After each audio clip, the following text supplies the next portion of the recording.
मिन हमज़िही व नफ़्ख़िही व नफ़्सिही बिस्मिल्लाहिर्रहमानिर्रहीम रब्बि इश्रह ली सदरी व यस्सिर ली अमरी वहलुल उक़दतम मिन लिसानी यफ़क़हू क़ौली।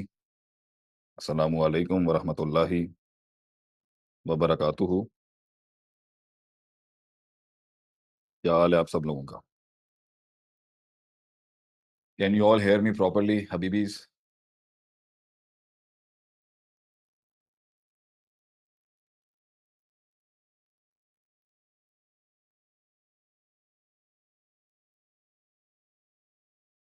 शेख जी दुआएँ करते हैं आप। Hope you are good, great in health, wealth and ईमान। आई एम ऑल गुड माशाअल्लाह से, आई एम ऑल फाइन। अल्हम्दुलिल्लाह। अल्लाह ताला का शुक्र है। आप लोग सुनाएँ क्या हाल है आपके? कुछ दिमाग चेंज हुआ है ज़रा? अ, इधर आके थोड़ा-सा हमारा एक्सपोज़र लेके कुछ दिमाग में कुछ नए दरवाज़े खुले?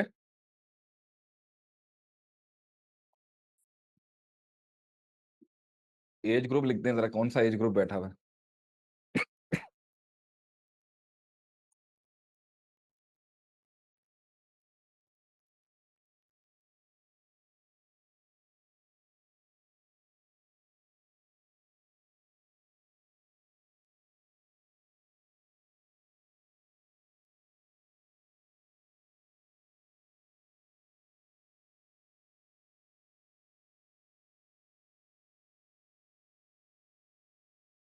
अच्छा। अच्छा, मैं अपनी मर्ज़ी से पढ़ा लूँ ना, कोई मसला तो नहीं है ना? जिस तरह हम चल रहे हैं, मैं अपनी मर्ज़ी से पढ़ा रहा हूँ, कोई टेंशन तो नहीं ना उसमें? इल्म तो इल्म है, जितना भी पढ़े। इसमें करिकुलम क्या होता है? बेटा ये करिकुलम वगैरह ये तो अंग्रेज़ों की पैदावार है सारी, टेबल ऑफ कंटेंट। उस्ताद सारी ज़िंदगी पढ़ता रहे बंदा उससे। की कहंदे हो तुसी? बस आदमी दुआएँ करके लेता रहे, समंदर जितना भी दे, ले लेना चाहिए। आज मैं तुम्हें एक ऐसी चीज़ सिखाऊँगा कि सैटरडे नाइट तुम्हारी ना ऐसी क्लास की गुज़री, you will be shocked and amused and amazed and astonished too यार हमें ये भी नहीं ये क्या डोमेन है? मैं आज यहाँ से अकीदे की क्लास को डायरेक्ट पे लेके जा सकता हूँ, लेकिन मैं चाहता हूँ कि एक ऐसा सब्जेक्ट पढ़ाएँ जिससे उसूल फ़िक़्ह वाले, उसूल हदीस वाले, उसूल तफ़सीर वाले, ठीक है, ग्रामर वाले, सबका भला हो जाए। सारे उस्तादों का भला हो जाए, जो काम मैं एक एक कुंडी मैं सॉल्व कर देता हूँ, उससे सारे असातिज़ा का एक खैर हो जाएगा।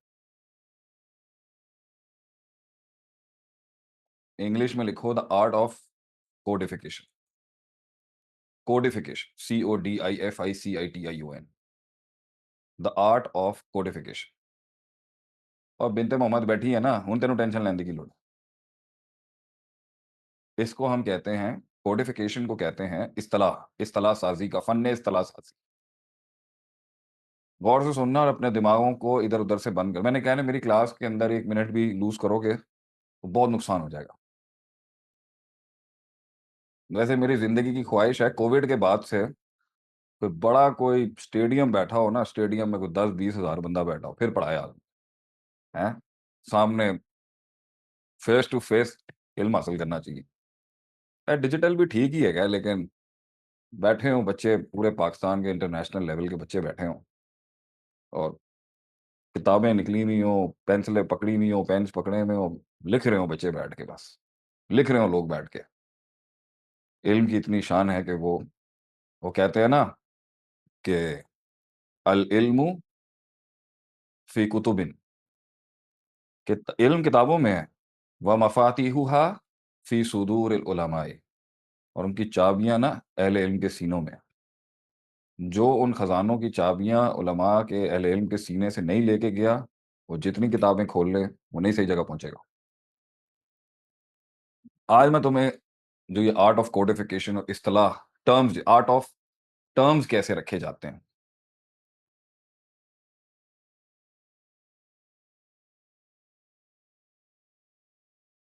इसमें गोरों के इल्म का भी, वेस्टर्न उलूम का भी, मशरिकी उलूम का भी और दीनी उलूम का भी एक ऐसी कुंडी खोलूँगा कि आप कहेंगे यार वाक़ई हमें ये पढ़ाया नहीं कभी किसी ने।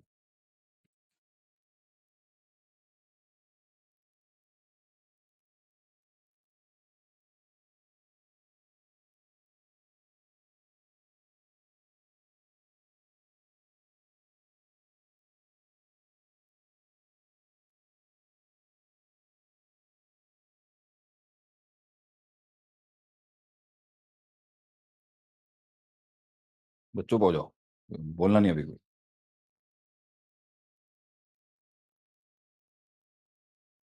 हर इल्म, हर साइंस, हर रिसर्च, हर फ़नून, आर्ट्स, किसी भी फ़ैसेट, किसी भी डोमेन, किसी भी डायनामिक्स और डायमेंशन का अगर उसके हवाले से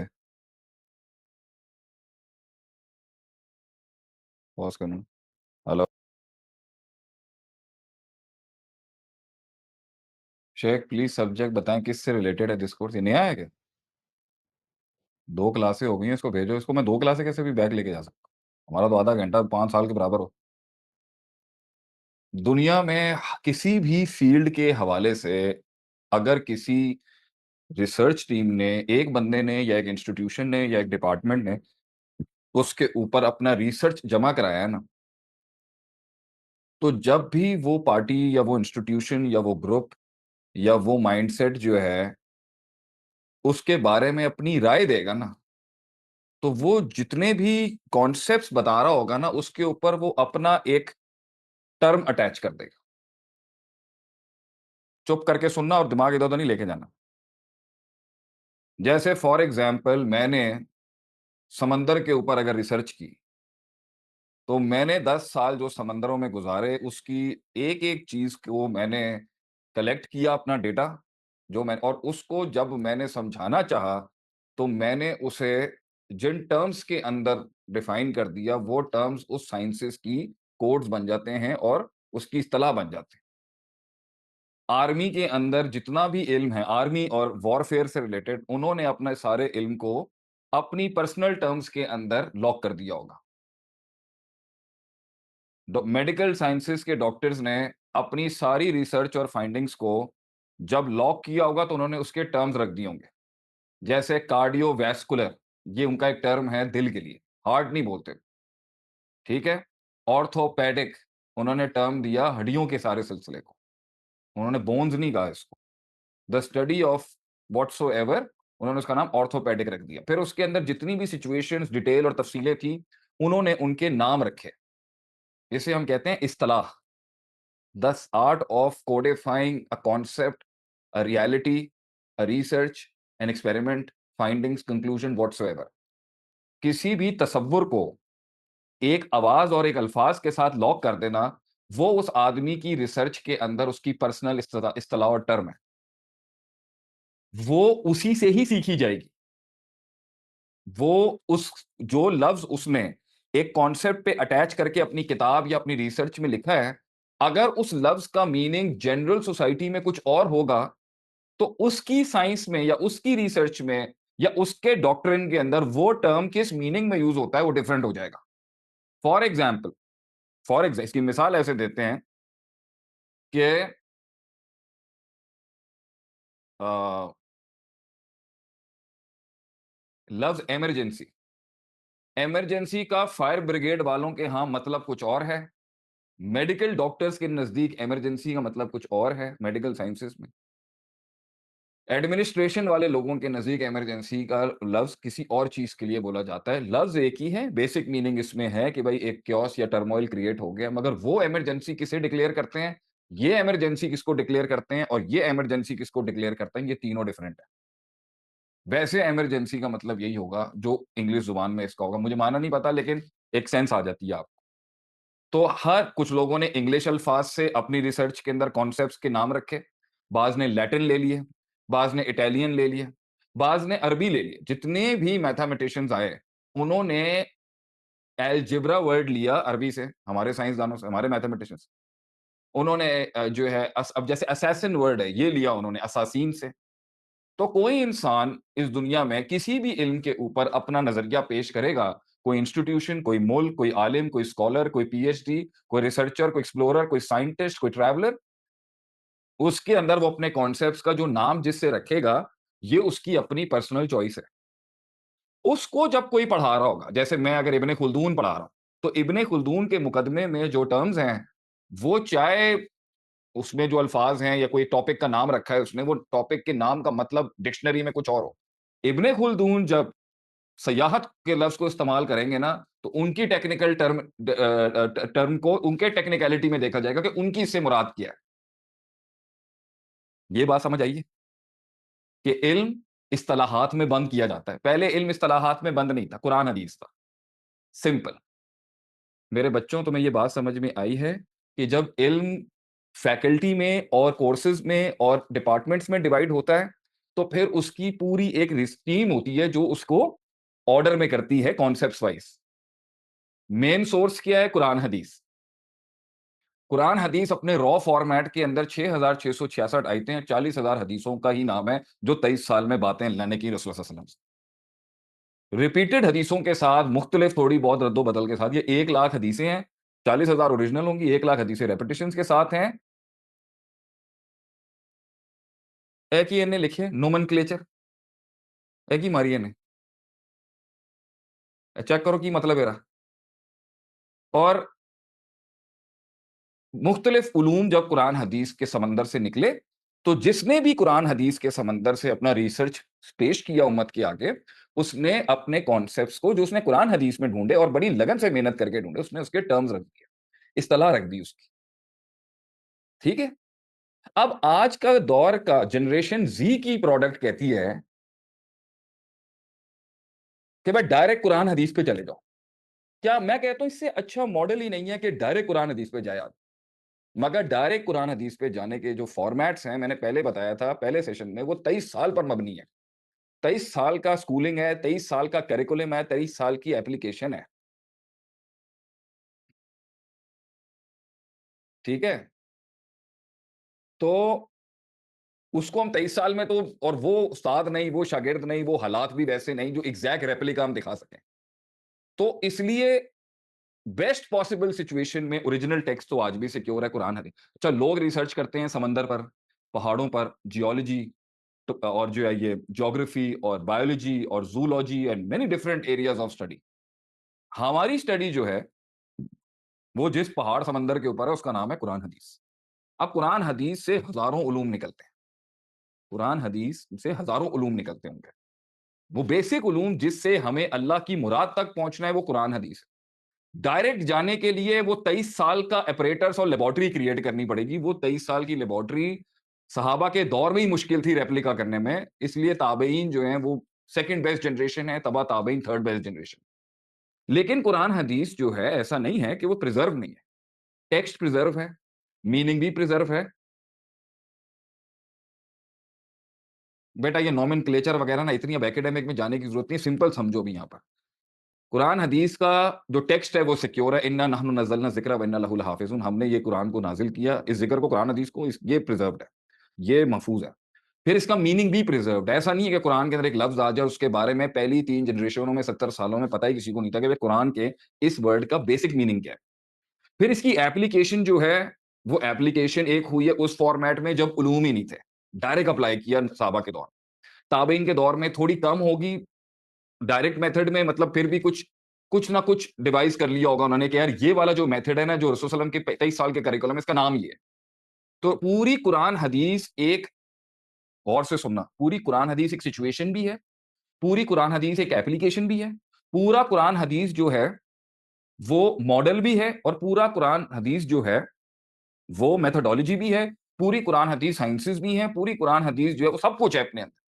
तो उसके अंदर अब किसी को डायरेक्ट हाथ में दे देना, तो ये पहचानने का तरीका हम कहाँ से लाएँगे कि ये प्रिंसिपल है, ये लॉ है, ये एप्लीकेशन है, ये सिचुएशन है और ये एब्रोगेशन है।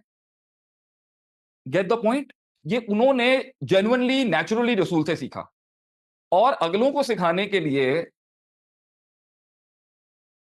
प्रॉब्लम है ना।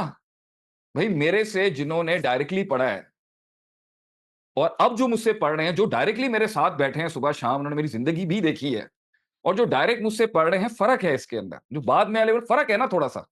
लेकिन तुम लोगों ने भी मुझसे डायरेक्ट सुना। मेरे मरने के बाद मेरी ज़िंदगी जब किसी तहरीरी फ़ॉर्म में आएगी, या मेरी वीडियोज़ के फ़ॉर्म में आएगी, या अभी एक नया न्यू कमर कह रहा है कि टॉपिक क्या चल रहा है, और उसने 2 लेक्चर मिस किए हुए हैं, तो रिलेटेबिलिटी, एक्चुअल मुराद, शेख आतिफ की एक्चुअल मुराद क्या थी? What did he mean by this? What was he directing? Tone का क्या मतलब? किताबों में गुस्सा कैसे पता चलेगा कि मैंने ये बात गुस्से में कही है, ये बात मैंने प्यार से कही है, ये बात मैंने मोहब्बत से कही है, ये बात मैंने शक में कही है? ये कैसे पता चलता है? किताबों में ये कैसे पता चलता है?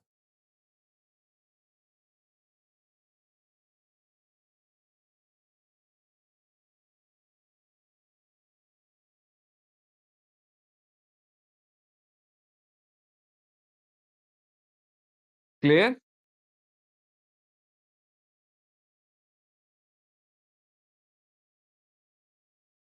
ज़मीन परवेज़ बेटा अभी आप ना सुनो बस। बस अभी अभी आप अपना ना पॉइंट ऑफ व्यू ना दो, अभी बस सुनते रहो। हाँ, ना में करो। मैं बैठा हूँ ना, ऐज बता दो ज़रा अपनी, मैं बैठा हूँ ना यहाँ पर। बेटा हम कर लेंगे मैनेज, कोई टेंशन की बात नहीं। अभी तो बच्चा है बेटा, सुनता रहे बस, लिखो नहीं कुछ। बस जब मैं पूछूँ ना बात समझ में आ रही है, हाँ, ना बोल देना, अगर नहीं समझ आ रही मैं रिपीट कर दूँगा। तो हर इंसान भी इस दुनिया में अपनी बात जब प्रेज़ेंट कर रहा होता है ना, तो वो टर्म्स में कर देता है क्योंकि बहुत बड़ा है ना ये। रॉ फॉर्मेट हमेशा छोटा होता है। मगर उससे जितनी साइंसेज़ निकल रही होती हैं, कुरान हदीस के ऊपर लाखों स्कॉलर्स ने काम किया हुआ है। एक तो आदमी कहता है मैं डायरेक्ट चला जाऊँ। तो भाई कुरान हदीस भी रसूल ने सहाबा को दिया, सहाबा ने ताबीन को दिया, ताबीन ने तबा ताबीन को दिया। इसके बीच में अगर किसी ने ओरिजिनल टीचिंग्स को किसी टर्म के साथ एक्सप्लेन कर दिया है, तो अगर वो टर्म हम नहीं समझेंगे, तो क्या हम उस रिसर्चर की रिसर्च तक पहुँच सकते हैं बेटा? हाँ, ना में जवाब दें। अगर सहाबा, ताबीन, तबा ताबीन या उनके बाद वालों में से नबी की ओरिजिनल टीचिंग को किसी टर्म में लॉक कर दिया है। अब एक पार्टी कहती है मामा डायरेक्ट खोलो इसको। तो मैं तो हमेशा से इस हक में था कि डायरेक्ट नेचुरल है, कोई जल्दी नहीं है, 15-20 साल में एक आलिम तैयार हो जाएगा, टेंशन ही नहीं है। दुनिया में हमें कोई इंकलाब 2 मिनट में नहीं लाना। उस दौर में इतनी टेंशन थी, तो ये छोटा किया गया। हर दौर में ये छोटा किया जाता है और जब भी ये आसान बनाने की कोशिश की जाती है, तो इसे कॉन्सेप्ट्स में लॉक करना पड़ता है। जैसे कि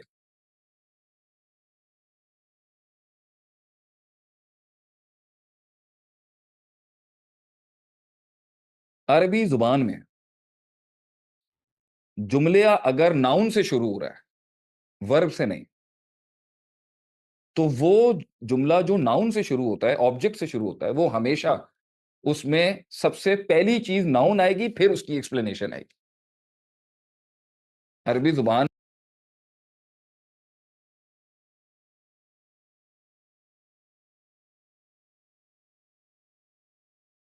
लफ्ज़ों के मजमूए का नाम है ना।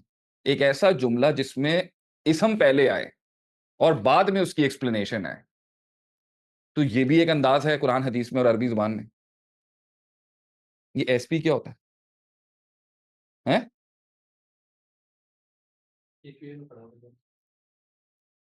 अरे पुत्तर एक्यूए दी सलाह इत्थे इस्तेमाल ना कर मैं मेरे जट नूं सुन दस तू। अरबी ज़ुबान में कुरान की अरबी हो वैसे, जब भी कोई बात करनी है ना, लैंग्वेज इज़ अबाउट जुमलाज़। तो हमने कुरान खोल के देखा या हमने अरबी किताब हमने कोई भी किताब एक आदमी ने अपनी बात बयान करने से पहले ये अंदाज़ अपनाता है, पानी गिलास में मौजूद है, गिलास टेबल पर मौजूद है, टेबल कमरे में मौजूद है, शेख कुर्सी पर बैठा है। हर जुमले में आप देखें, पहले एक ऑब्जेक्ट है, एक नाउन है, जिसके बारे में खबर दी जा रही है। इसके बारे में एक एक्सप्लेनेशन है। लाइटें जल रही हैं, बोतल पड़ी है, लोग सुन रहे हैं। ये सारे नाउन्स हैं, लोग सुन रहे हैं। ये एक अंदाज मौजूद है। अब एक आदमी ने रिसर्च करके इसमें से एक उसूल निकाला इस मेथड को देखते हुए और इस मेथड का नाम उसने रख दिया जुमला इस्मिया। ये उसने एक टर्म डिफाइन कर दी और उसके आगे उसने डिटेल में अपनी किताब में लिख दिया अरबिक की कि जुमला इस्मिया वो जुमला होता है जो इसम से और नाउन से शुरू होता है और फिर उसके बारे में एक एक्सप्लेनेशन होती है। बस। अब जिस आदमी को नहव के इल्म के अंदर जुमला इस्मिया नहीं पता, उसको मैं ये इतना डिटेल में कैसे समझाऊंगा कि भैया ये जुमला इस्मिया है, ये जुमला फेलिया नहीं है। तो अगला पूछेगा भाई ये जुमला फेलिया क्या है? जुमला फेलिया ऐसा है, पी रहा हूं पानी, पहले फेल और वर्ब आ रहा है। अब ये भी कुरान के अंदर और अरबी में मिल जाएगा। पी रहा हूं पानी, पानी पी रहा नहीं, ये पानी पहले नाउन नहीं आ रहा, पी रहा हूं पानी, जी रहा हूं जिंदगी, बर्दाश्त कर रहा हूं लोगों को, खा रहा हूं खाने को, देख रहा हूं लोगों को। अब इसमें फेल पहले है और फिर उसकी किसके बारे में बात चल रही है वो बाद में है। तो उसने इस मेथोडोलॉजी का नाम रख दिया जुमला फेलिया।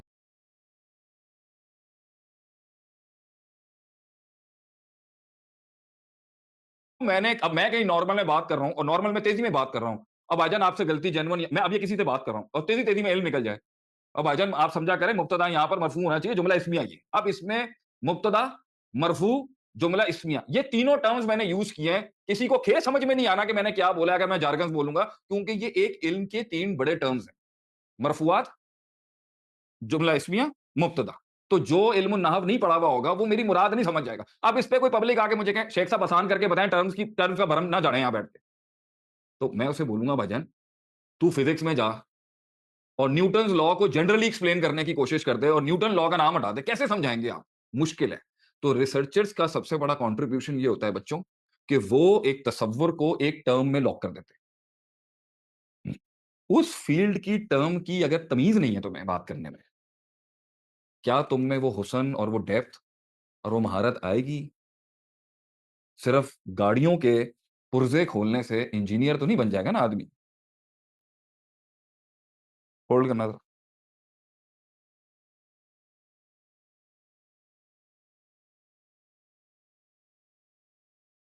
समझ आई बेटा?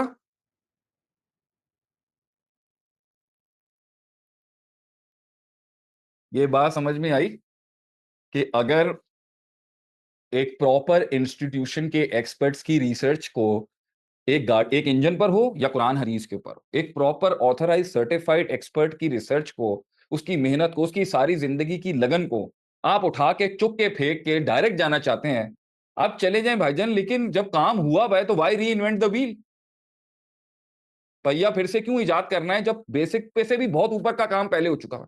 तो अगर हम किसी भी साइंसेस के टर्म्स को किसी इंस्टीट्यूशन से नहीं पढ़ेंगे और समझेंगे या उसके एक्सपर्ट से पढ़ेंगे, मैं ये नहीं कह सकता कि वो माहिर नहीं बन सकता। एक बंदा कुरान हदीस के साथ डेली सुबह शाम गुजार रहा है, कुछ ना कुछ तो आ ही जाएगा उसको। लेकिन स्कूल क्यों जाते हो फिर? कॉलेज क्यों जाते हो फिर? यूनिवर्सिटी क्यों जाता है आदमी? क्लियर? ये क्लियर है? हाँ या ना में सारे जवाब दो। ये क्लियर है कि टर्म्स बन चुकी है, 1400 साल गुजर चुके हैं अब। और हर फील्ड के एक्सपर्ट्स ने उन टर्म्स के साथ ही अगली अब जैसे एक जनरेशन गुजर गई, अगली जनरेशन ने उस फील्ड में रिसर्च की तो बड़ों की टर्म्स का लिहाज रखा। फिर उनके जूनियर्स हैं, उन्होंने अपने 2 जनरेशंस की टर्म्स का लिहाज रखा। अब वो टर्म्स में इल्म मौजूद है। तो जो आदमी इस्तिलाहात की इज्जत नहीं करता, मेरे ख्याल से ये बहुत बड़ी नाइंसाफी है। और दूसरा, जो आदमी टर्म्स और इस्तिलाहात की ही धौंस झाड़ रहा होता है और वो ओरिजिनल कॉन्सेप्ट पे नहीं आ रहा होता है, ये भी चालू आदमी है कि पब्लिक को कंफ्यूज करना हो तो ऐसी टर्म फेंक दो कि उसका दिमाग घूम जाए। लोग टर्म्स की बेसिस पे ना अगलों को जलील करना चाह रहे होते हैं। जैसे सिंपल सी बात है ना, अब ये एमेनक्लेचर, पता नहीं नोमेनक्लेचर क्या बात बोली है, ये कोई टर्म था जो मुझे नहीं पता था इसका मीनिंग। कॉन्सेप्ट वही है, टर्म मुझे नहीं पता थी। तो मैं तो चलें चढ़ के आ जाता हूँ ना आगे से, मैं तो बदलेयाद आदमी हूँ, मैं तो नहीं इंटिमिडेट हो सकता। उस बच्चे ने तो अच्छे सेंस में बोला था, उस बच्ची ने। लेकिन नॉर्मली लोग टर्म्स यूज़ करते हैं अगले को बिठाने के लिए, अगले को ठंडा कराने के लिए कि भाई तू इतना जोगा नहीं है, तू इतनी औकात का आदमी है, पहले पढ़ के आ। ठीक है? अब 2 बच्चे मेरे घर में अगर हो चुके हैं तो भाई गायनी तो आधी तो मैं तो समझ रहा हूँ ना आहिस्ता-आहिस्ता क्या चल रहा है। तो लेकिन वो भी टर्म्स में बात करेंगे आपसे। इन्फ्लुएंजा एक टर्म है, जिसे हम फ्लू कहते हैं। समझ रहे हैं आप? कुरान हदीस में आज जो मैंने मेन बात खोलनी थी, इसकी एक मिसाल दूँगा और फिर मैं जाऊँगा ये अकीदा लफ्ज़, ये टर्म किस चीज़ से बना और क्यों बोला गया? सुन्नत, लिख भई, सुन्नत। सुन्नत का बेसिक अरबिक में मतलब है तरीका और रास्ता। अरबी ज़ुबान के अंदर जब अरबों ने किसी रास्ते पर बात करनी थी ना, तो उसे सुन्नत कहते थे, तरीका, मेथोडोलॉजी। ये उर्दू वाला ते बनाना ज़रूरी था? तेरे को गोल ता नहीं हैगी? सुन्ना इन अरबी मीन्स,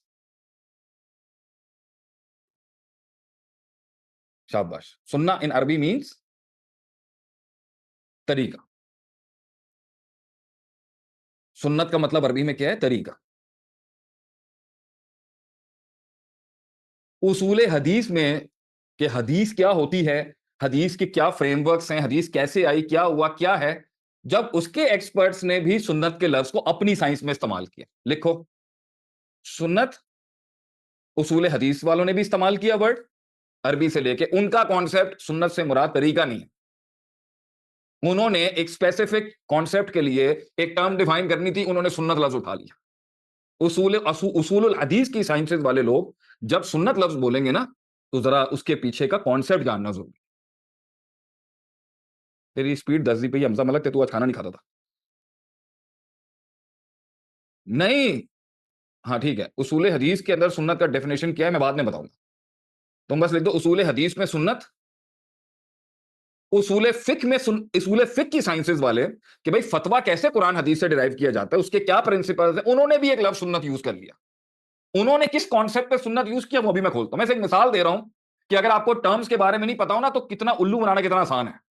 उसूल फिक की साइंसेज के लोगों ने भी अपने किसी एक तसव्वुर के ऊपर वर्ड सुन्नत बोल दिया। अब उसूल हदीस के अंदर सुन्नत का मीनिंग डिफरेंट है, जो वो लोग बोल रहे होते हैं।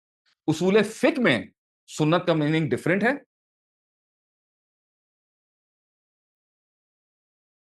अकीदा जो अकीदे के जो स्कॉलर्स थे और अकीदे में जो बात ईमानियत और अकायद के अंदर जो बात करते थे, उनके नजदीक भी वर्ड सुन्नत बोला गया। उन्होंने भी सुन्ना का वर्ड यूज किया अपनी अकीदे की साइंस के अंदर, और उनकी भी मुराद सुन्नत से बहुत डिफरेंट है। ठीक है।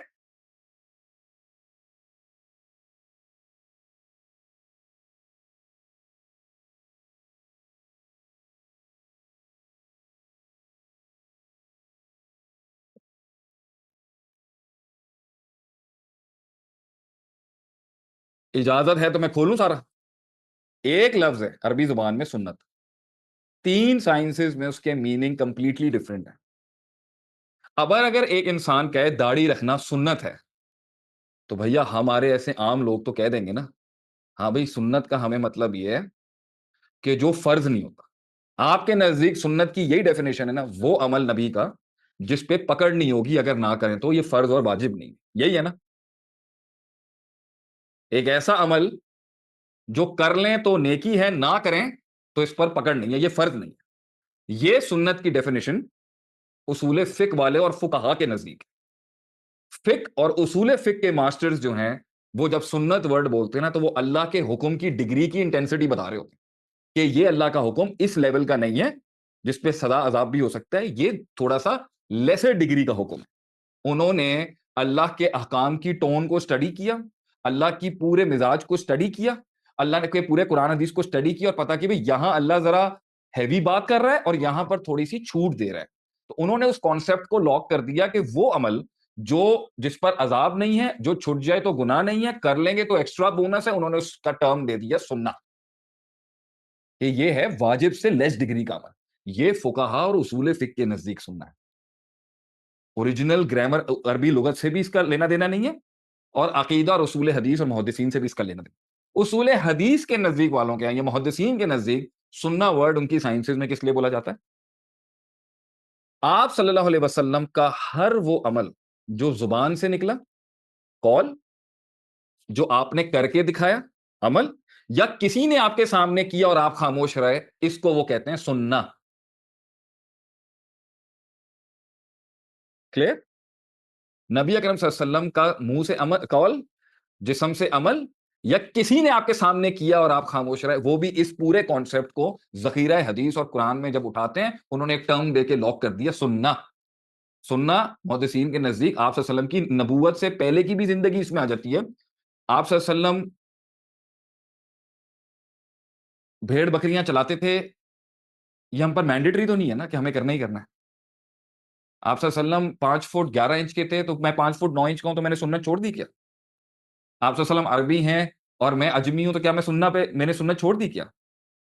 आप सल्लल्लाहु अलैहि वसल्लम जो हैं वो पीर के दिन पैदा हुए, मैं मंगल को हो गया, तो क्या मैंने सुन्नत छोड़ दी क्या? आप सल्लल्लाहु अलैहि वसल्लम की वो ज़िंदगी जो अल्लाह ने मुझे हुक्म नहीं दी फॉलो करने के लिए, वो भी मुहद्दिसीन सुन्ना के वर्ड में है। उनके यहाँ सीरत से मुराद भी सुन्नत है, उसूल हदीस वालों के, मुहद्दिसीन के नज़दीक। और आप सल्लल्लाहु अलैहि वसल्लम का कौल, फ़ेल और तकरीर जो आपके सामने कोई करता है, ये भी सुन्ना है। अब ये कितना डिफरेंट मीनिंग है सुन्नत का टर्म उसूल हदीस वालों के नज़दीक, और फुकहा और उसूल फिक़ह डिफरेंट। अब अकीदे वाले जब सुन्ना वर्ड बोलते हैं, तो उससे मुराद क्या है? अकीदे के अंदर सुन्नत वर्ड बोला जाता है आप सल्लल्लाहु अलैहि वसल्लम का वो अमल जो बिदअत के मुकाबले में एस्टैब्लिश्ड हुआ हुआ है। बिदअत वो अमल है जो नबी ने दीन बनाकर नहीं किया और पब्लिक कर रही है। तो सुन्नत अकीदे में बोली जाती है the methodology of profit against the बातिल मुब्तदे एंड बिदअत इन्वेंटेड बाय पीपल जिसका दीन से कोई ताल्लुक नहीं। क्लियर? आप सल्लल्लाहु अलैहि वसल्लम, नबी अकरम सल्लल्लाहु अलैहि वसल्लम का कोई ऐसा अमल जो उन्होंने नहीं किया और उसे दीन बना के कोई प्रेजेंट कर रहा है, उसके मुकाबले में नबी के अमल को सुन्नत कहते हैं, अकीदे के इमाम जो। क्लियर? क्लियर? मजा आया नहीं आया? अब अगर कोई कहे, कोई सवाल ना करे अभी, अब अगर कोई कहे कि भाई दाढ़ी रखना सुन्नत है, सही है, ये जुमला गलत नहीं है। दाढ़ी रखना नबी की सुन्नत है, नबी का तरीका है, फेयर एनफ। ये जुमला ठीक है कि दाढ़ी नबी का सुन्नत है, दाढ़ी रखना नबी का तरीका है। मगर इसकी इंटेंसिटी हुक्म में क्या है? ये वहां पर सुन्नत है या वाजिब है? यहां खेल जाते हैं लोग। हमारे नजदीक दाढ़ी रखना फर्ज है, सुन्नत नहीं है। इस पे पकड़ है एक इंसान की, क्योंकि हमने ये फतवा कैसे डिराइव किया, ये भी नहीं बताएंगे। बाज स्कूल्स के नजदीक, हनफी स्कूल के नजदीक दाढ़ी रखना सुन्नत अमल है, वाजिब नहीं। ठीक है, ये बहस झगड़ा बाद में जाएगा, दाढ़ी में फिका नहीं पड़ा रहा। लेकिन जब एक इंसान कहे ना कि ये सुन्नत है, तो आप उससे पूछ लीजिएगा, भाई किस टर्म में सुन्नत है? मुहद्दिसीन के नजदीक सुन्नत, उनके मुहद्दिसीन के टर्म्स के नजदीक सुन्नत है, फुकहा के टर्म्स के नजदीक सुन्नत है, अकीदे के टर्म्स में सुन्नत है, या अरबिक लैंग्वेज में तुम कह रहे हो सुन्नत है, जिसका मतलब तरीका है। क्लियर? क्लियर या नहीं क्लियर? एक एक एक्सपर्ट अपने इल्म को किसी टर्म से लॉक करता है, अगर वो टर्म दूसरे उलूम में मिलती हुई तो टेंशन है। अगर वो सारी इल्म को नहीं पढ़ेंगे, तो क्या इतना बड़ा जखीरा इल्म जो सदियों से चलता आ रहा है, हम उसमें बोंगी नहीं मारेंगे? क्या उसमें भंड नहीं हो सकता? ओनू पता ही नहीं है कि 1500 साल तो एक रिसर्च चलती पई है। तेनू गल करन दी तभी, मतलब एक आदमी अपना इल्म भी पेश करेगा तो क्या बात करेगा, उसके इस्तिलाहात का ही नहीं पता। मुझे नहीं पता कितनी इस्तिलाहात का, याद भी नहीं होंगी मुझे इतनी। अकीदे के अंदर मैं पढ़ाता हूं तो मेरा पक्का है, जो नहीं मैं पढ़ाता हूं मैं भूल चुका हूं। अब लोग कहते हैं भैया डायरेक्ट कुरान हदीस खोल दो। अब भाई कुरान हदीस 1400 सालों में इन टर्म्स के अंदर लॉक किया हुआ एक्सपर्ट्स ने। तू अगर इतना काबिल है कि तू डायरेक्ट समंदर के अंदर छलांग लगा के खजाना निकाल सकता है, एक बार निकाल लेगा, दो बार निकालेगा, इंस्टीट्यूशन तो नहीं स्टैब्लिश हो सकता ना। तो जो बड़ों ने मेहनत, अब उनमें उन्होंने गलत बात भी की होगी, सही बात भी की होगी बड़ों ने, लेकिन इल्म सारा इन टर्म्स और किताबों में और आइम्मा इकराम की मेहनतों में है। डायरेक्ट कैसे आप जा सकते हैं? डायरेक्ट अगर जाएंगे भी, तो मैं कहता हूं कुछ साल तो किसी एक्सपर्ट के साथ गुजार ले। अब मुझे बताओ, जो लोग ये कह रहे थे उस जमाने में कि भाई आमन्तु बिल्लाहि व मलाइकतिहि व कुतुबिहि व कदरी खैरि शर्रि मिनल्लाह वल बासी बादल मौत व रुसुलिहि, इन बातों को, गैब की बातों को एक साइड में कर दो, और करने के कामों को एक साइड में कर दो, अमल को एक साइड में कर दो, और ईमान वाली बातों को एक साइड पे कर दो। ये मैंने पढ़ा दिया था लास्ट टाइम। एक का नाम उन्होंने रखा अकीदा, दूसरे सब्जेक्ट का नाम उन्होंने रखा अहकाम। ये समझ आ गया था या रिपीट करूं? अल्लाह की सारी बातें दो हिस्सों में क्लासिफाई की और दो इस्तिलाह रख दी गई। एक का नाम रख दिया गया अकीदा या ईमानियात, और दूसरे का नाम रख दिया गया अहकाम, फिक्र। ये आ गया था ना समझ? अब आज के बाद हम ये परफेक्ट कर लेंगे कि अकीदा टर्म क्यों बोला गया। ईमानियात के ऊपर अल्लाह के बारे में बातें, आखिरत के बारे में बातें, जन्नत के बारे में बातें। अच्छा, he is waiting at home, okay. उन्हें बोले बस मैं आ रहा हूं। अकीदा, वो अरबी में वर्ड निकला है अकद से। अकद, आइन कौफ दाल, लिख हमजा मलिक, आइन कौफ दाल, अकद या उकद। अब देखें, जमीन ने लिखा है कॉन्ट्रैक्ट। मैं तेनू क्या है ना पुत्र, तू छलांगा ना मार, उस्ताद दे नाल स्विम करो यार, और अगे ना स्विम करो, पीछे रहो अपने उस्ताद दे। मैं पता है ना मुझे कहां तक, लेकिन मैंने तुम्हें लीडर बनाना है, इमाम बनाना है, तुम्हें अपना भी प्यो बनाना है, लेकिन स्टार्टिंग में इस जट से ही पढ़ना है। ये जट ही पढ़ाएगा बैठ के। नो प्रॉब्लम, नो सॉरी बेटा, मैं ये बता रहा हूं, बस ये पीछे आ जाओ। बड़ा जब पढ़ा रहा होता है ना, सुनते हैं बैठ। ऐन काफ दाल, अकद या उकद। अब कुरान में ढूंढो ये आयत कहां पर है। कुल अऊज़ु बिरब्बिल फलक मिन शर्रि मा खलक व मिन शर्रि गासिकिन इज़ा वक़ब व मिन शर्रि नफ़्फ़ासाति फिल उक़द। तो ये मिल गया हमें लफ्ज़ अरबी ज़ुबान में और कुरान में भी, उक़द मिल गया हमें। अकीदा पढ़ा रहा है शेख आतिफ, सफ़ा के आलिम प्रोग्राम में। अकीदा लफ्ज़ जो है वो हमें सूरह फलक में मिल गया। एक और दुआ पढ़ते हैं, रब्बी इशरह ली सदरी वयस्सिर ली अमरी वहलुल उक़दतम मिन लिसानी उक़दतम मिन लिसानी यफ़क़हू क़ौली। मूसा अलैहिस्सलाम ने फ़िरौन को दावत देने से पहले एक दुआ माँगी, रब्बी इश्रह ली सदरी, अल्लाह मेरा सीना खोल दे। रब्बी इश्रह ली सदरी वयस्सिर ली अमरी, मेरे कामों को आसान कर दे। वहलुल उक़दा, मेरी ज़ुबान की गाँठ और लुकनत को खोल दे। और वहां पर क्या मतलब है? कुल औज़ु बिरब्बिल फलक, मिन शर्रि मा खलक, व मिन शर्रि गासिकिन इज़ा वक़ब, व मिन शर्रि नफ़्फ़ासाति फ़िल उक़द। वो जो गाँठों पे फूंके मार के जादू फूंकती हैं, मैं उनकी पनाह मांगता हूं अल्लाह तुझसे। तो उक़द और अक़द का मतलब, या अक़्द का मतलब आ गया गाँठ, नॉट, गाँठ। अब बंदा क्या है, ईमान बिल गैब, अल्लाह पर ईमान, रसूलों पर ईमान, फरिश्तों पर ईमान, जिन्नात पर ईमान, जन्नत पे ईमान, दोज़ख पर ईमान, क़यामत पर ईमान, अलामत क़यामत पर ईमान, गैब पर ईमान, आसमान से ऊपर और ज़मीन के नीचे और आदम अलैहिस्सलाम के दौर के वक़्त के अंदर आसमानों पे हर गैब पर ईमान के सब्जेक्ट को, कुफ़र और ईमान के मेन सब्जेक्ट को गाँठ से क्यों लफ्ज़ लिया उसने? तो इस पर एक्सपर्ट्स ने, जिन्होंने ये टर्म स्टार्ट किया था ना, उन्होंने कहा था कि जब तक इंसान के सीने पर सोचें चल रही हैं, वो रिसर्च कर रहा है, वो तहकीक कर रहा है, अल्लाह उसे अज़ाब नहीं देगा, पकड़ेगा नहीं। जब तक रिसर्च कर रहा है, पढ़ रहा है, ढूँढ रहा है, तलाश कर रहा है, और दिल के ऊपर सोचें जा रही हैं, इल्म आ रहा है, जा रहा है, बरेलवी से पढ़ रहा है, शिया से पढ़ रहा है, लदीद से पढ़ रहा है, देवबंदी से पढ़ रहा है, वहाबी से पढ़ रहा है, सलफ़ी से पढ़ रहा है, तबलीगी से पढ़ रहा है, जिससे भी पढ़ रहा है, अभी अभी बचत है उसकी। अभी कन्फ्यूजन भी चल रही है, मेहनत भी चल रही है, तलाश भी कर रहा है। जिस दिन उसने गाँठ बाँध दी अपनी सोच पर, इन सब्जेक्ट्स के बारे में, कि क्या अल्लाह हर जगह है या आसमान पर है? नबी अकरम सल्लल्लाहु अलैहि वसल्लम नूर हैं या बशर हैं? क्या फरिश्ते जो हैं वो इंसानी शक्ल में आ सकते हैं या नहीं? क्या जहन्नम हमेशा रहेगी या नहीं रहेगी? क्या अल्लाह आपका भला करे, अल्लाह के अलावा भी किसी को सजदा हो सकता है या नहीं? किसी गैरुल्लाह से दुआ की जा सकती है या नहीं? कुरान कलाम है या मखलूक है? बिल्कुल सही, उम्मे बरीरा ने। क्या अल्लाह आपका भला करे, जो है वो कानून गैरुल्लाह का हो सकता है? कॉन्स्टिट्यूशन गैरुल्लाह का हो सकता है? क्या अल्लाह आपका भला करे, जो है वो कब्र में मुर्दा सुन सकता है? नहीं सुन सकता। अल्लाह की सिफ़ात को क्या मखलूक पर क़यास कर सकते हैं? नहीं कर सकते। किसी को या अली मदद कह सकते हैं? नहीं कह सकते। ये सारे सब्जेक्ट मैटर्स पे जो सेंसिटिविटीज़ खड़ी हैं, और जो फड्डा भी खड़ा हुआ है, क्या एथियज़्म के मुताबिक अल्लाह लॉजिकल ग्राउंड से प्रूव हो सकता है? नहीं हो सकता?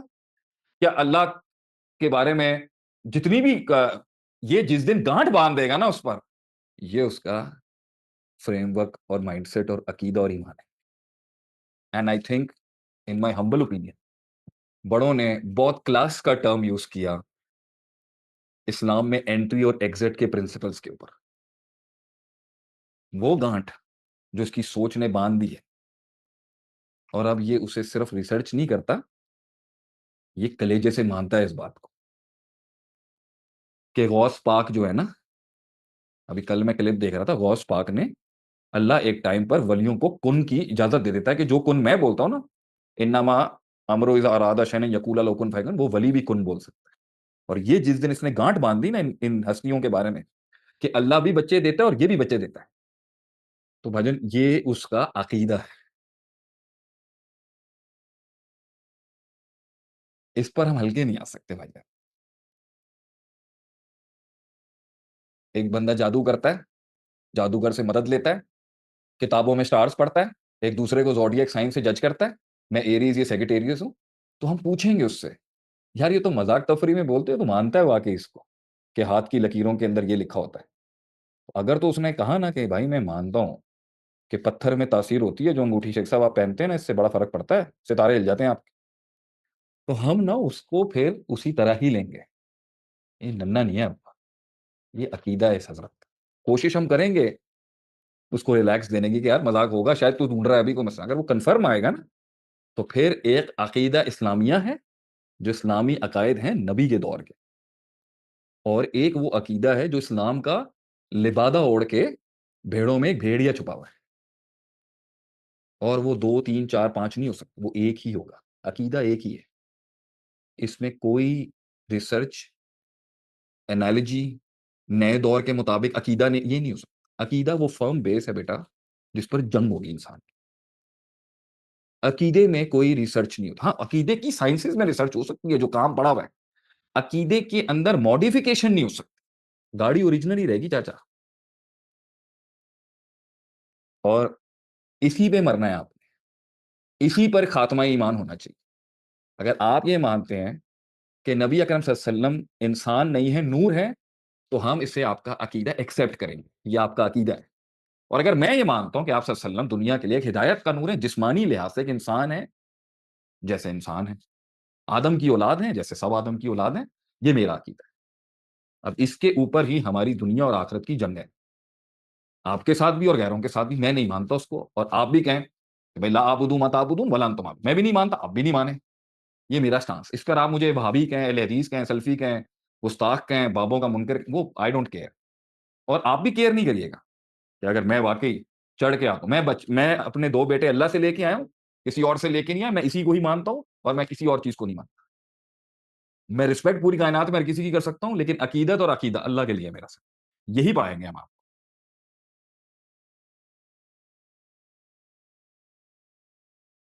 क्लियर?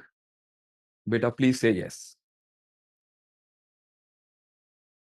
बेटा अकीदा वो गांठ है। अभी तू अगर रिसर्च कर रहा है ना, तू मर गया, तू जन्नत में जाएगा, चाहे तू शिया ही क्यों नहीं है, बरेलवी है, जो भी है तू। तू रिसर्च कर रहा है, तेरा दिल ढूंढ रहा है, तू मोमिन है, तू अल्लाह के पास जाएगा। तू कह सकता है अल्लाह मैं तलाश कर रहा था, मैं बाप दादों के दीन पे नहीं था, मैं शेख आतिफ के दीन पे भी लात मारता हूँ। मुझे मैं तलाश कर रहा था अल्लाह, मैं इस आदमी के पास आया, इसने मुझे अपना पढ़ा रहा था, मेरी रूह कब्ज होगी, तू जन्नत में जाएगा इंशाल्लाह। मैं तुझे मानता था अल्लाह, मेरे पास रास्ता नहीं था, मैं तलाश कर रहा था। बच जाएगा, बच जाएगा इंशाल्लाह। लेकिन तूने अगर गांठ बांधी ना कहीं पर, और वो तेरा मानना है, ठीक है। जैसे बड़ा आसान तरीका है निकलने का, हजरत अली और मुआविया रदी अल्लाह अन्हु के झगड़े में से। भैया वो बड़े थे। कुरान ने हमें एक उसूल दिया कि यहां से एग्जिट लेके निकल जाओ। तिल का उम्मतुन कद खला। पुरानी उम्मतें को वहीं छोड़ दो, छेड़ो नहीं उनको, अपना काम करते रहो। अब अगर कोई भाई आके कहता है, या कोई फिरका आके कहता है, या कोई मसला कहता है, नहीं भैया मैं इन दोनों भाइयों की या दोनों लोगों की लड़ाई डिफाइन करूंगा, ये उसका अकीदा है। हमारे पास एक ऑप्शन है कि हम यहां से एग्जिट लेके निकल सकते हैं, दोनों हस्तियों को छेड़े बगैर। ये एक मेथड है। एक बंदा कहता है नहीं भैया मैं डिफाइन करूंगा, एक फिरका कहता है मैं डिफाइन करूंगा, ठीक है। और कोई बात नहीं है, वो भी अपने अंदर मुखलिस होगा। मैं ये नहीं कहता कि वो दिल और मोहब्बत नहीं रखता दोनों के साथ, लेकिन उसने ये पिच ली है कि भाई अकीदा उसका ये है कि भाई नाउजुबिल्ला, एक दूसरा सहाबी जो है ना, उसको मतलब उसने गाली निकालने का फैसला किया, ये उसका अकीदा है। उसने फैसला किया, उनकी आपस में जितनी भी हार्ड टाइम्स और हार्डशिप्स गुजरी हैं, उसने फैसला किया कि मैं बड़ों के बीच में डिफाइन करने जाऊंगा। फाइन, वो सही है वो गलत, वो बात की, हम उसे उसका अकीदा मानते हैं। अब कि भाई इनके अकीदे में अमीर माविया रदी अल्लाह तआला अन्हु, विद ऑल ड्यू रिस्पेक्ट, सिर्फ गलत नहीं थे, और भी बहुत कुछ थे। ये हम अब एक्सेप्ट करते हैं। हम शियों का ये अकीदा एक्सेप्ट करते हैं कि भाई ये इनका अकीदा है।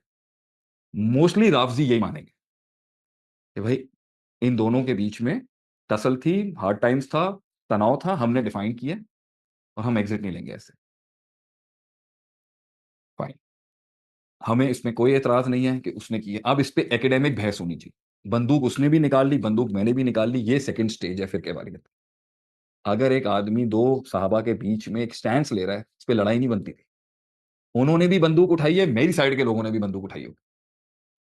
लेकिन आपके लिए बस आज यही काफी है। मैं किसी के खिलाफ नहीं कर रहा आपको, मैं बहुत रिस्पेक्ट करने वाला आदमी हूं हर इंसान। शिया का अकीदा चेंज है तो हम इसको मुस्लिम कह सकते हैं। इस औरत का अल्लाह इसको हिदायत दे और भला करे। पता नहीं क्या उम्र है तुम्हारी, बच्चा कहूं, बेटा कहूं, बहन। मुसलमान है या नहीं है कोई, इस पर जंप लगाने की जरूरत क्या है, जब अभी तू क्लास 1 का तीसरा सब्जेक्ट, तीसरी क्लास ले रही है मुझसे। क्लास 1 में भी नहीं हो अभी तुम लोग। तो किसी को इस्लाम से अंदर करना है, बाहर करना है, ये तो एमबीए के लेवल का सवाल है। अभी पेज तो पढ़ लो। Why is it so important कि शिया को काफिर कराना जरूरी है? Why is this subject important कि वो काफिर है या मुसलमान है? इनफैक्ट हम इल्म क्यों नहीं पढ़ रहे? अपनी ब्रेन वॉशिंग और प्रोग्रामिंग देख रहे हो कि अगर मैंने हल्का सा किसी मसलक को टच किया है, फौरन ये बता दें शेख साहब ये मुसलमान है या नहीं। Why is it so important कि मैं किसी को काफिर डिक्लेयर करूं? हम एकेडमिकली एक इल्मी पुराने बुजुर्गों के माहौल में क्यों नहीं पढ़ सकते कि जहां मैं अपने से इख्तलाफ करने वाले को भी एक इल्मी एकेडमिकली पढ़ा सकूं? मुझे क्यों किसी को काफिर डिक्लेयर करे करना है? और अगर मैं किसी, शेख आपने कहा कि जब नॉट लग गई तो फिर वो अकीदा सेट हो जाएगा, but how to know that we are on the right one? अबे तो भैया यही तो तेरा जिहाद है कि मेरा भी गलत हो सकता है। तो यही तो तलाश है आज के दौर की। सबर कर, जिहाद कर, अल्लाह से दुआ मांग, अल्लाह तुझे हक दिखाएगा। अगर मैं गलत हूंगा तो मुझे भी साबित कर देगा। क्लियर? बेटा क्लियर कि अकीदा एक गांठ का नाम है। अगर वो गांठ लगी हुई है, मैं खोलने की कोशिश करूंगा। अगर वो गांठ मेरे बाद पक्की हो जाती है, तुझे तेरा अकीदा मुबारक हो भैया। अगर वो गांठ मिलिटेंसी और बंदूक उठाएगी तो फिर जंग है। तो फिर हम आपस में भी लड़ेंगे और फिर बाहर वाले से। हमारा ईसाइयों के अकीदे से झगड़ा है, खुला झगड़ा है। यहूदियों के अकीदे से झगड़ा है, खुला इख्तलाफ है। हिंदुओं से हाँ, मुसलमानों में भी दूसरे अकीदों का है, हाँ है। आग लगी हुई है पुत्र। इस तेजाब से गुजरे बगैर हक नहीं मिलेगा तुझे। क्लियर। हक जो है वो इन्हीं को, अगर तुम कहते हो भाई इजी इजी मीठा मीठा करा दो, भाईजान फिर this is not the course for you. ये कोर्स है तेजाब के समंदर में डिप होने के लिए दिल के ऊपर। बट इसी के पास look at the certainty, just look at the सुकून एंड सर्टेनिटी। All clear. कोई डाउट आपको मेरी आवाज में, मेरे अंदाज में कहीं डाउट लग रहा है?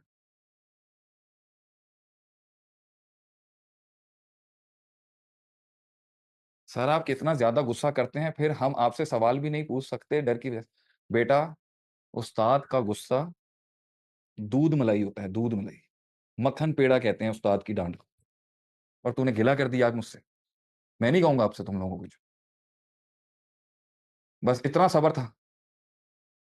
उस्ताद को कभी अगर वो डांट दे इस तरह गिला करते हैं कभी इससे? अगर मैंने तुम्हें डांटा भी है, कुछ किया है, ये तो मेरी ओनरशिप है ना। उस्ताद कैसे इनसिंसियर हो सकता है अपनी अपनी औलाद के साथ? कभी आइंदा से इस तरह दिल नहीं, तो इस तरह की बात नहीं करना बेटा। मैं बायस नहीं हूं, लेकिन मैं एक मतलब मैं माजरत चाहता हूं अगर मैं सख्त हो जाता हूं। लेकिन वो इंसान कैसे तरक्की करेगा जो अपने उस्ताद की डांट नहीं खा सकता? उस्ताद तो आंखों के ऊपर बिठाने के लिए होता है, दूध मलाई मक्खन पेड़ा होता है। उसकी डांट को कभी जिंदगी में पर्सनली लेते हैं। बाकी अगर तेरा दिल दुखा है तो मैं तुझसे ओपनली माफी मांगता हूं यहाँ पर, अगर अगर ये तेरा सीना ठंडा कर देगा। लेकिन मैं माजरत चाहता हूँ, आखिरत में मुझे मेरा एहतसाब ना करेंगे मैंने डांट दिया। जहां दिल लगी होती है वहीं डांट होती है। उस्ताद डांट सकता है, प्यार भी करता है, डांट परेशान होता है वो अपने अपने बच्चों के लिए। उसको टेंशन होती है कि ये सबक सीख जाए। यहाँ पर मेरे मुझे मैसेजेस पे मैसेजेस आ रहे हैं कि जो ना आप छोड़े क्लास को इस टाइम पर। मेरी जिद देख ले, मैं पढ़ाने पे लगा हूं कि नहीं, मैं इनको पूरा समझा के इनके कलेजे में उतार के जाऊं कि इस्तिलाह और टर्म क्या होता है। और हर साइंस की टर्म्स को मास्टर करना पड़ता है। अकीदे वालों ने लफ्ज अकीदा अकद से लिया है, जिस पर आपने गांठ बांध दी है। क्लियर बच्चों? क्लियर या नहीं क्लियर? मुझसे कभी सवाल करने से डरना मत। मेरी डांट की वजह से सवाल करने से डरना मत। मगर मैं तारे हिला रहा हूं, मुझे पता है क्या कंफ्यूजन आएगी। अपना सबर पालना सीखो, तुमने कल को बड़े मैदान में खड़ा होना है। यही सबर है अपने बड़े के साथ। नहीं भी समझ आ रही, खामोश होके बैठे रहे यार हम। अल्लाह दे देगा। अल्लाह रब्बी जिदनी इल्मा, रब्बी जिदनी इल्मा। या अल्लाह इन्हां नु इल्म आलम बना, इन्हां नु अल्लाह इन्हां नु आलम बना। अल्लाहुम्मा यहदीहिम इला सिरातिल मुस्तकीम। आलम बना। हमारे उस्ताद थे, रोते थे क्लासे लेने के बाद उनके लिए। अल्लाह इन्हां नु आलम बना, इन्हां नु आलम बना। अल्लाह तुम लोगों को बहुत बड़ा इंसान बनाए, बहुत बड़ा इल्म का खादिम बनाए। ये उस्ताद दुआएं होती हैं, दुआएं, ये दुआएं होती हैं बड़ों की, ये दुआएं बनाती हैं इंसान को कि अल्लाह इन्होंने मेरे ऐसे आदमी के साथ सबर किया। अल्लाह इन्होंने इलम इलम सिखा दे, अल्लाह इन्होंने आलम बना दे। ये बैठे हो अल्लाह, लोग इन्हों के कदमां च बह के इलम पढ़िए। जिस तरह एक इलम दी साख हैगी हज़ारां सालां दी। अल्लाह इन्होंने इलम पढ़ा, इन्होंने इलम सिखा। इन्हें अपनी कुरान और हदीस की लज्जत चखा। अल्लाह इनको इनको दुनिया की लज्जत भूल जाए, इन्हें ऐसा इलम पढ़ा। और मेरे जो 2 कतरे हैं इनकी ज़िंदगी में, उन्हें मेरा सदका जारिया बना ला इनके हक के अंदर। मेरे तो अमल अच्छे नहीं है, शायद इन्हीं की नेकियां काम आ जाए मेरे लिए। खुश रहो, आबाद रहो। और इस तरह बनती है बेटा। आमीन। चल हँस पई है माशाल्लाह, हैं? हार्ट भी बना देता है हमने। ये कहते मॉडर्न लोग ने ना, एहसास है दिल भी देना, दिल बना के दे देने। पुत्र जिंदी रहे, खुश रहे, अल्लाह दोनों खुश रखे।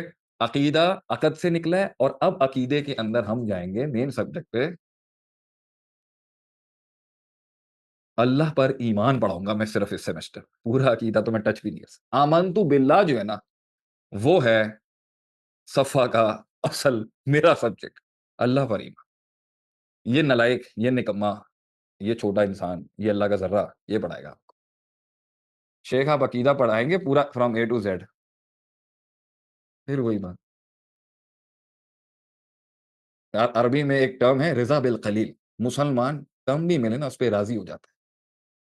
पूरा पढ़ाने का तू सवाल कर रहा है पुत्र, 23 साल तेरी उम्र है। तेनू मैं जिन्ना दे रहे तू एहदे उत्ते भी शुक्रगुज़ार हो अल्लाह दा। क्या रहते मिलदा पिया ना। पूरा, पूरा चाहिए। अबे पहले ये बूंद तो अपने हलक से उतार नीचे, पूरा चाहिए। चलो खुश रहो, आबाद रहो।